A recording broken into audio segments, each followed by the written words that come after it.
Hi, I'm Sally-Shakti, your Star Priestess and Visionary Writing Guide, and welcome to Writing and Thriving for Visionary Writers. And today I am really excited and intrigued to be connecting with and having a conversation with Sarah Brown Haté, who is a women's wellbeing facilitator and bilingual coach, teacher, healer, speaker, author, radio show creator, and host. And she supports high achieving empathic women in leadership, business owners, team leaders, and managers. Today, we're going to talk and dive deep into Sarah's writing. Sarah is a multiple author for multiple best-selling books, and we're going to talk about those, and we're going to talk about the multi-author collaboration process. Sarah's been involved in at least 5 of these collaborations, so we're going to talk about those. We're going to talk about her writing process, the publishing process, and why she loves it so much. So welcome, Sarah. Thank you, Sally. It's always lovely to hear somebody else introducing you, don't you find? So thank you for that. It was lovely. And the Women Wellbeing Facilitator, I think I might actually coin that as well. So thank you, thank you, thank you. I love it when that happens. I know. So, Sarah, I reached out to speak with you because you have been published many times in multi-author collaboration books. So these are essentially, in the old days, we might have called them anthologies. And it's where a group of writers come together and you each contribute a chapter, and then the book is published. That essentially, essential kind of basic overview. You can tell us a lot more about the process. So for myself and possibly my listeners and viewers, I hadn't really been aware of what the process and the purpose of a multi-author book was until recently, at the end of 2023. I met and interviewed a publisher called Melissa Keenan. She was telling me about the concept of multi-author books, and kind of slowly dropped in for me. And now I'm working on a chapter myself for a multi-author book. But before that, I didn't really know much about it. So I would love for you to talk to me and our viewers about what drew you into multi-author book collaborations and how did you get started? Okay, so I have always loved books. I've always loved writing. And one of my favorite lessons at school was creative writing. And I don't even know if that exists anymore because I'm showing my age as well. But I used to love it because that was the only lesson where we were really free to do what we wanted, right? We maybe had a few guidelines, but that was it. And I loved it, absolutely loved it. And then that sort of slipped away when I was a young adult, when I became a mum and had all of my different responsibilities. And I always loved reading as well. So books have always been a massive part of my life. Anyway, fast forward very many years, and I was thinking about how can I bring my message to more people? And I'm sure you know this, Sally, when the time is right, you will see the right person or the right sign or the right message or the email or whatever it is. And what was really interesting to me is that I saw this message on social media in September 2021, and I was immediately drawn to it. And I'll tell you why in a minute. But I was like, I need to do this. It was more than just, like a want. It was really like a soul calling. It was like, this is it. This is your time. And this is how you're going to start writing in books, being a published author, so that one day you can actually write your own books. Yes. Oh,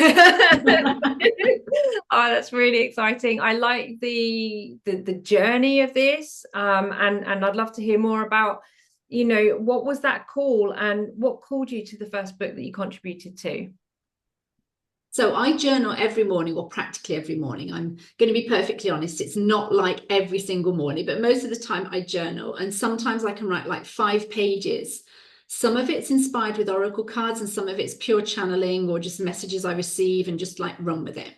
Anyway, so I'd been doing a lot of that for many years and just saw this post, and I can't remember the exact words, but it was something along the lines of, if you are a coach, healer, teacher, guide, and you have overcome a physical disease or illness or something, I need to hear from you, something like that. And the name of the book, which was Evolving on Purpose. And I was just like, oh my God, because I had spent a lot of time, like many of us, finding my real purpose. And that's okay, because I honestly feel that it takes time, doesn't it, to really like connect to our soul purpose, let's say. Anyway, so I was like, I need to contact her. And her is Katie. So I immediately said, I'm in. What do I need to know? And she was like, well, first of all, without talking about like the contract or anything else, you have about 10 days to write your chapter and to submit it. Because Katie had been posting for 3 months and I'd already connected with her. This is the thing. And I hadn't seen any of them. I'd seen none of the posts, none of the posts. So it was really for me, and I'm going all goosebumpy as I'm telling you this, because it's like I needed to see it then, because my diary was practically free for the following 10 days. So I was like, okay, tell me more. So we had a chat about what the contract would involve, and each publishing house is different, obviously. But once I'd read through the terms and conditions, I was like, I really need to do this. So I was like, I'm in. And that's how my journey started. Incredible. So you wrote your chapter in 10 days? No. No. In 6 hours. I love that. I love that so much, because so often so many people are hung up on how long they perceive that it takes to write anything, especially something important like a book or a chapter. And the more important the outcome seems to be, the more procrastination and perfectionism seem to cloud the picture and actually slow people down. I mean, I know writing can take time. I spent 4 years writing my PhD, and part of what takes the time with a deep dive sometimes is the transformation work that the writing does on you while you're writing, and you're not the same person when you come out the other side. But I can just bet that in your 6 hours of writing your chapter, you were not the same person when you finished it as you were when you started. It was 6 hours for the first one. The second one was a lot more difficult, and I'll talk about that if you want to in a minute. So it took longer than 6 hours. But what I did was, is because I've been living, or as much as I can, by the moon cycles for years as well, for about 3 or 4 years, I looked at the right time in the moon cycle to do this. And I was like, I put it in my diary, and this is the day that I'm going to do it. And I was so excited that I actually woke up at 3 o'clock in the morning. So I was just like, oh my God, I've got to do it. So I was up at 3 o'clock in the morning, cup of tea, headphones on so I wouldn't disturb my husband, put some music on, and just started to write. And as I was writing, I remembered some of my previous posts, for example, that I could bring in as content, or things that I'd written in my journals. And I just sort of brought things together. It wasn't all things that I'd previously written, but I didn't really know where I was going to go with it, put it that way, until I started to write. And then it just literally flowed. So I did it in 6 hours. That was the draft, because obviously then, you need to proofread it and then go back to it and tweak it and everything else. But yeah, so in 6 hours, so like by 10 o'clock that morning, 9, 10 o'clock, it was done. I was just like, this is fantastic. That's such an inspiration, I think, for so many people. And also for our viewers, are super interested in moon phases and cycles. I do an astrology video as well.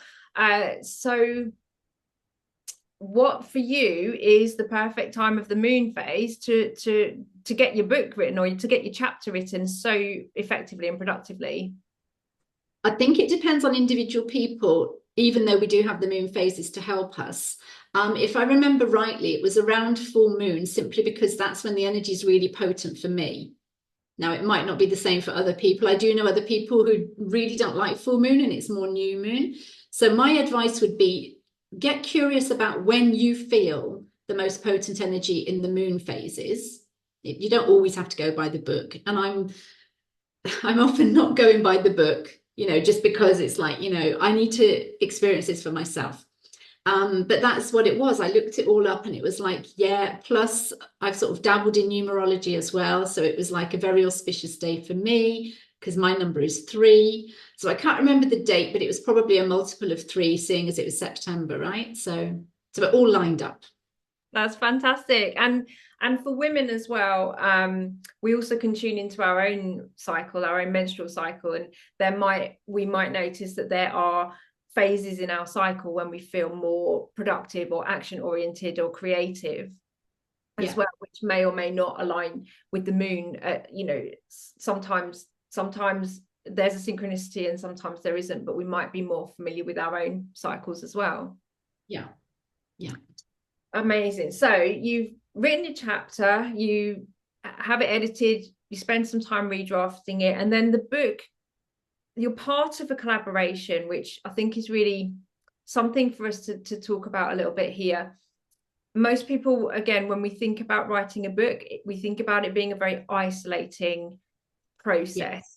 What did it feel like? How did it work for you to be part of a collaboration and then moving that forward through publishing and launching as well? I've worked with Katie on 3 books, and her process is not dissimilar to the other women I've worked with. But as it was my first time as well, what I really appreciated was not only did we actually hop on a call like this with Katie, just the 2 of us, but she then offered all of the authors the possibility to jump on Zoom calls. And I can't remember if it was every week, probably every week. Don't forget, I joined late. I was one of the latest, the last people there. But she'd been doing this on a regular basis, getting everybody together. And it wasn't easy for her because some of them were based in Australia, America, Canada, wherever. I'm in France, which isn't too far from England, but, time zones and all the rest of it. So Katie was really wanting us all to come together and to meet each other online as well, which I think is lovely, to also share our experiences, to share our feelings, our doubts. And it's like, oh my God, I've written this. Can it actually be published? I'm having like panic attacks sometimes because I don't want people to read it. Well, I do, but I don't. And there was all of this going on. So it wasn't isolating at all. I mean, obviously the writing part, you do it on your own. So you do need to have the self-motivation, let's say, to do that on your own. But apart from that, I really loved it. And I have made so many deep connections with some people, and some beautiful friendships have come from it as well. Thanks, Sarah. So let's walk through the whole process and then we'll do some deeper dives into different parts of it. But so then what happened? What about publishing and launching the book? How did it help you to be part of a collaboration? And what have been the results for you that have made you want to come back and do this again and again? So I was doing this, and I still do this in multi-author books, for my visibility. So that was the main motivation, apart from the writing, of course. And what it's really helped me to do is to extend my network. And I can't remember when it was, at least last year, maybe the year before, I started to have people saying, oh, you're Sarah. And so for me, it was like it's done its job. To be perfectly honest with you, I thought it would have brought me more clients than it has. And that's okay, because I'm doing it for a visibility, and also for me to actually practice my writing skills and to know how the whole publishing process works. So once Katie, so she gave us obviously a deadline for the draft, and then there was another deadline for the final version. And then all of it was handed over to Katie, who then went on to put it online, publish it. But we were all involved in the run up to the publishing. And she even went as far as to provide us with graphics that we could use on social media to share. She asked us to choose 6 different parts of our chapter that we really liked. So they were like quotes that we could share as well. And she encouraged us all to cross-share and just to keep tagging each other in, which is what we did. And we did it so well that we all got put into FB jail for 2 weeks. And we were all let out the day the book was launched. And despite that, it became a bestseller. So that was the first book. Congratulations. So then for you, what does it mean going forward from that to be a best-selling author? for me, that's a dream come true because I've always wanted to be one. And some people said to me, but you're not really an author because it's not your own book. And not necessarily in a bad way. I don't think they were, at least I hope they weren't saying it to, like, you know, to judge or anything or to criticize. But for me, I am already, because once you get your name in print, as far as I'm concerned, you are an author. Okay. So this is really sort of encouraging me to carry on this path. And being in the latest book, which is in French, I live in France, my husband's French. This was a dream as well, which I've been living for over 30 years. And so it's really sort of given me the impetus to write my own books. And so will you write in English or French? Both. Wow. Do you want to let us in on a little secret plan? There is no plan because this was literally hatched this week. So for now, I've been sitting on it because I can be quite stubborn when I channel these messages, and maybe you can too, because I'm like, either I don't feel it's the right time, or are you serious that I really need to focus my time and energy on this rather than having more clients or whatever. And since the beginning of this year, the message has been loud and clear. This is your year, and part of your year is writing your book. Yeah. So yeah, that's exciting. So watch this space, everyone. exactly. So Sarah, you mentioned making connections through the book. I'm imagining that a lot of those connections come from the collaboration process. Have you had contact from readers and people who have reached out to you who've read your chapter? Most of the people who bought the book are already in my world. So definitely, yeah, I've had feedback from them. And a lot of them have said, when are you going to write your own book? So that's been like going on for over 2 years now as well. And I'm just like, yeah, I will, but one day. And so that day has come. So yeah, please do watch this space. I haven't started yet, but I have a pretty good idea of what I'm going to do. But anyway, so yeah, I got people reaching out through that, definitely, and saying sometimes how much, maybe not the whole chapter, but a specific part of the chapter had meant to them. And it helped them to realize that they are definitely not alone. And that's what I want when people read my books or my chapters in books. It's like, we have all of this wisdom, all of us, I believe, have all of this wisdom within us. And there are different ways of sharing it with people. It just happens for me that my favorite medium is reading and writing, and speaking, to be honest. That's why I do my radio show, but that's a totally different thing.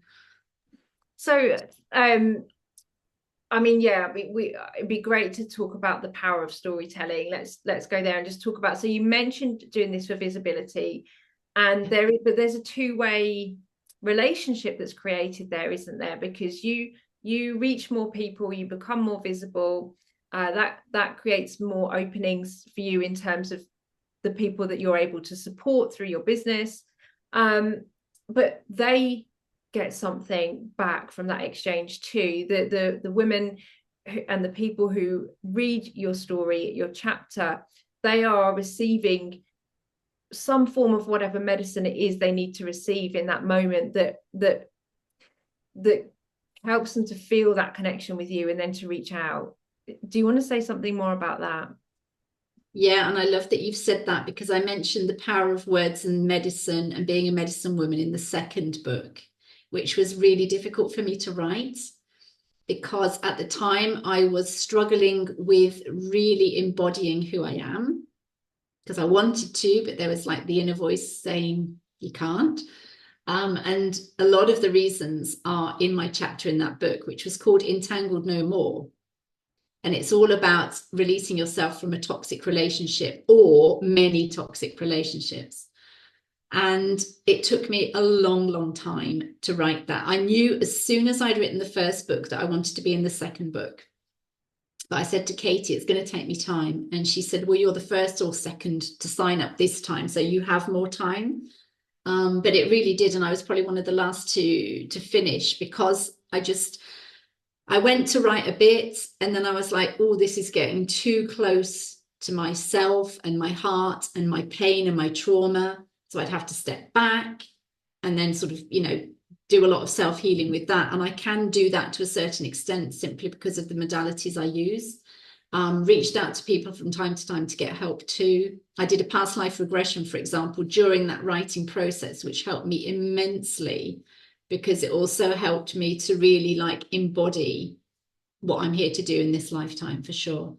So I talk about the power of words in that chapter, and I was taught that words were weapons, because I am an extremely sensitive, empathic person, and those are mainly the people who I work with. And so when you're on the receiving end of very spiteful words, very vicious is coming to mind. Okay, I think that's a bit strong, but that's what they've said. Okay, so vicious messages from people who are supposed to love and care for you, that can be so, so damaging. So that particular chapter, it's funny, it's one of my favorites, and it's also one of my most difficult, just because of how cathartic that whole writing process was for that. Wow, thank you for sharing that, Sarah.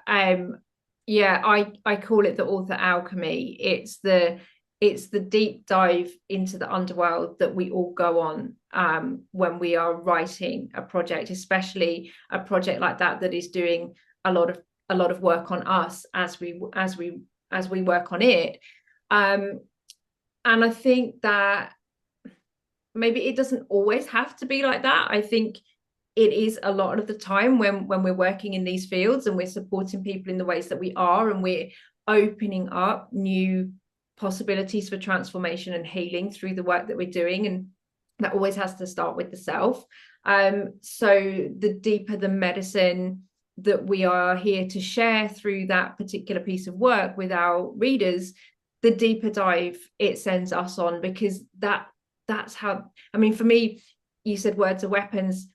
I totally understand and agree that that's how they've been used, but words are vibration, words are frequency. And so of course, if you're empathic, you can feel them, not only that they have meaning, but that we feel how they resonate in our bodies. And so I would say when we go on a deep dive like that in the writing, our readers also feel that, and it can catalyze really some deep medicine, some deep healing and deep transformation in our readers, just by reading those words in that chapter. Exactly. And that was probably the chapter that I got the most feedback from. And yes, I did say words are weapons, because that's how I'd been taught, let's say. But now I know that they are also so, so powerful, and they can heal. And I totally agree with you. Every single word that we speak also has a resonance and a vibration. And that's why I've actually slowed down how I speak, because I used to speak a lot quicker than this for various reasons. And over the years, I've also needed to slow down to really allow all of the words that need to come through, a bit like channeling, I suppose, but to really come through. And when we write, we can always go back and just like erase everything. When we speak, it's done. And so what I'm talking about in that chapter is the words that were spoken more than were written. Most of it was spoken, because this is what we all need to remember as well with the spoken word. I know we're talking about writing here, but this is really important to me.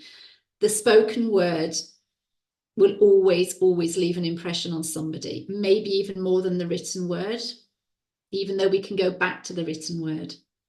So whoever's watching this, just be very, very careful with who you surround yourself with, but how you speak, and also how others speak to you. That's all. Oh, I love that. And it's a great encouragement for me to slow down as well, because what I felt when you were speaking to me just then, and maybe our viewers and listeners might have felt it too, is that slowing down actually gives more time for the words to land in the body as well.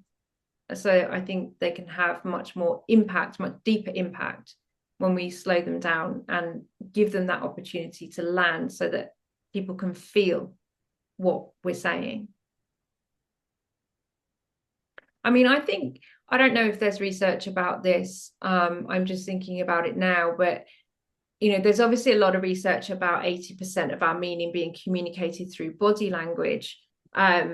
before any, you know, without words or the overlay of spoken language or verbal language.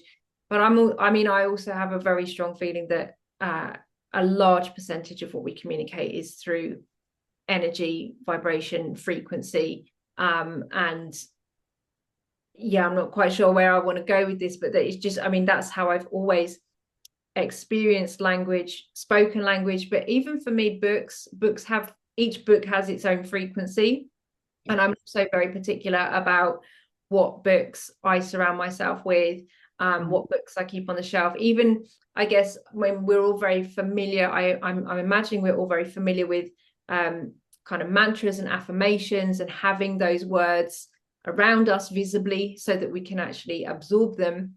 I work with sigils as well, where we turn words into a symbol and then have that visible, so that can be kind of subconsciously or sublingually absorbed. But even just having books on the shelf, I think creates a resonant field. And so depending on which books you have on the shelf, or when you go into another space, what books are on the shelf, it can have a real impact, especially if you are very empathic and sensitive to words and language.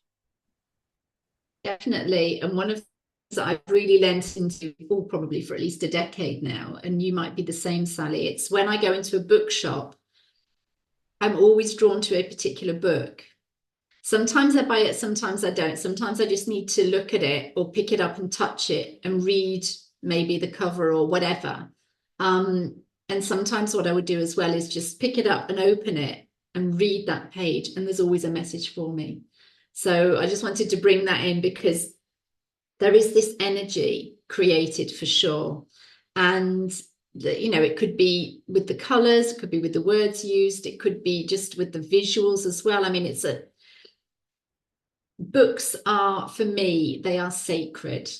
They are sacred. And I realized when I was doing the past life regression, that one of the times in my life I was very well known for what I'd written, and all of my books got burnt. It's powerful. And also, I think a lot of the healing that you were moving through in order to get that next book out.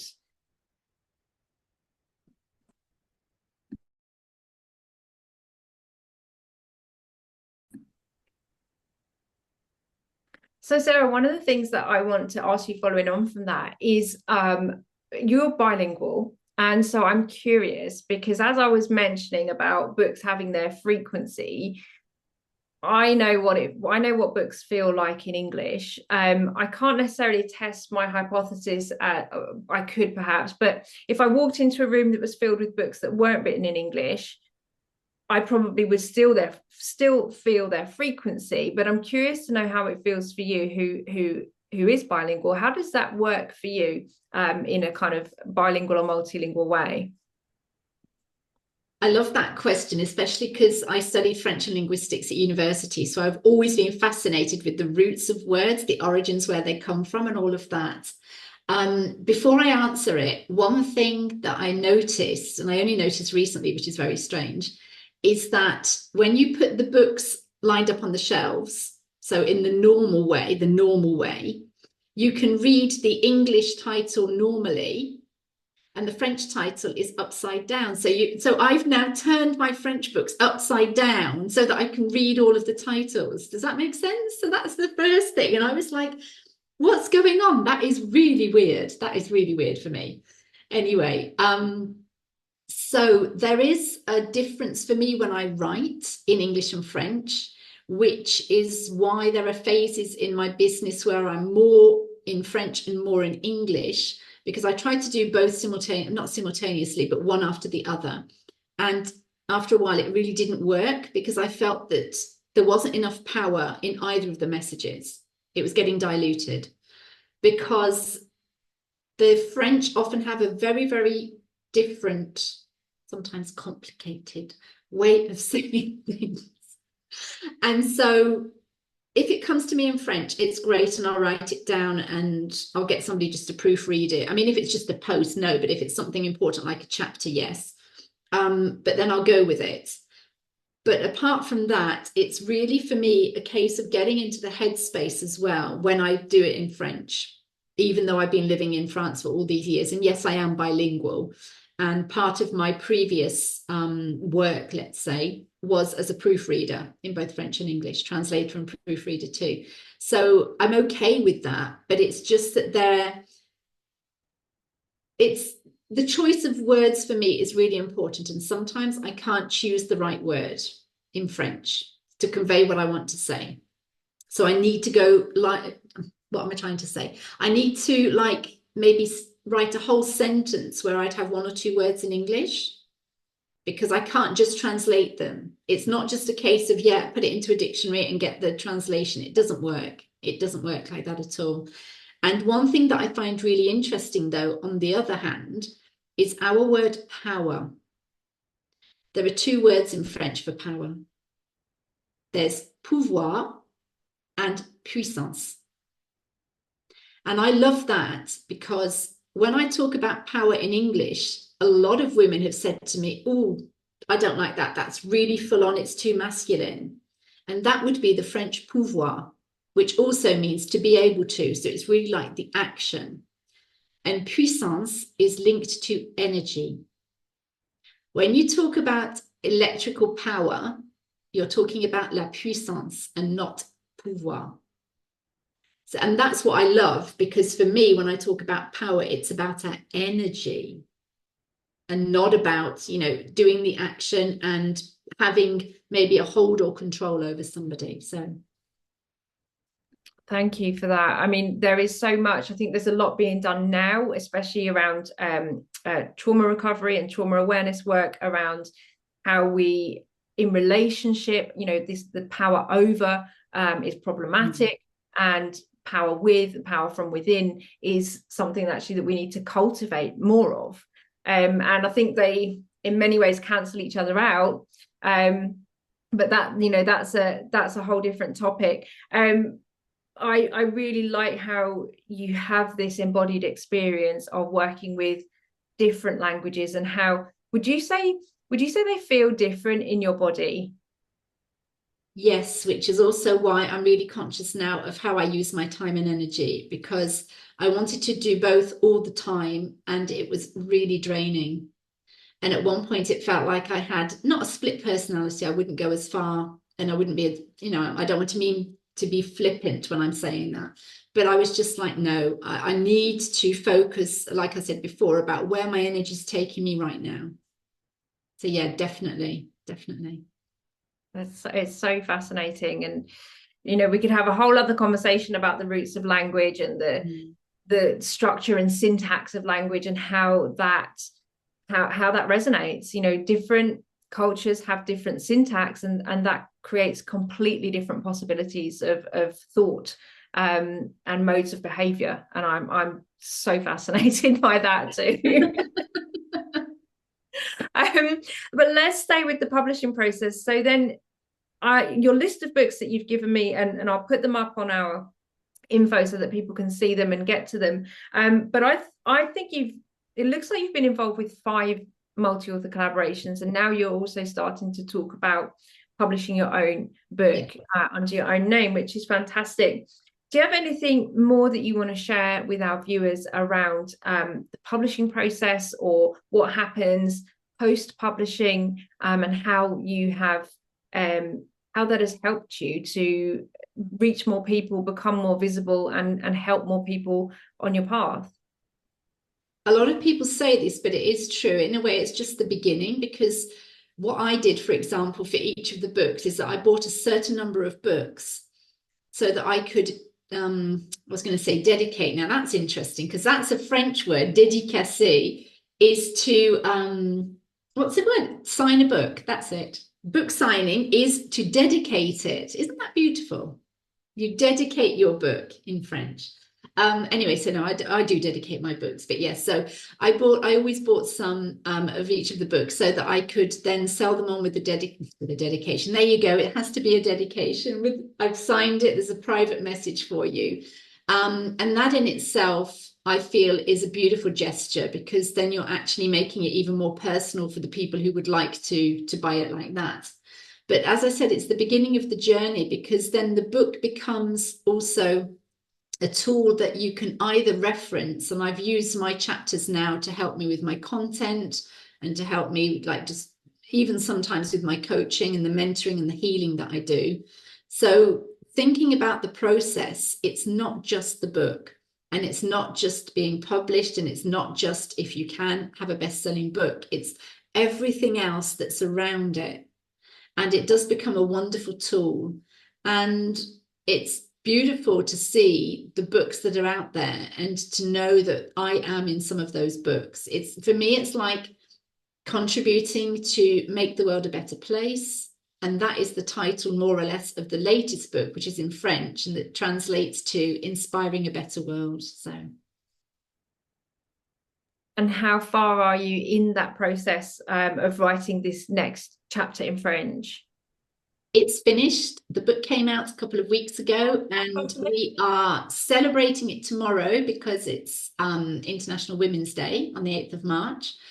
And the person who actually created the book lives 5 minutes down the road from me. She invited me. This was interesting as well. I wasn't invited per se for the 4 books in English. I actually contacted the women and said, I want to be with you, and that was fine. But the woman here in France knew me and invited me to be part of the book, which was lovely anyway. That came, from the heart. So to be very, very precise, we are getting together with some of the authors, because there's 17 of us. Not everybody lives locally. So the ones who live locally and can come, we have got space in a local bookshop, which is very well known here, for 3 hours tomorrow afternoon, where we can dedicate or sign our book. And then in the evening, we've rented some space in a beautiful restaurant in the city centre of Toulouse, which is near where I live. And that will be a private cocktail evening where people are coming to see us, to ask us their questions, and just to share in the joy of this book. How wonderful. That's absolutely beautiful. I hope you've got a lovely cocktail dress for the party. I wouldn't go as far as say cocktail dress, because that isn't me, but I have a beautiful dress. So yes. That's such a great thing. Will this be the first time you've actually launched a book in person as well, in that way? Yeah. Hope you have a wonderful, wonderful time. By the time this video is available to our viewers, obviously the book will be available to them online as well as all of your other books, which I'll link to in the notes. So as we come to a conclusion, Sarah, is there anything else that you would like to share with us before you go today?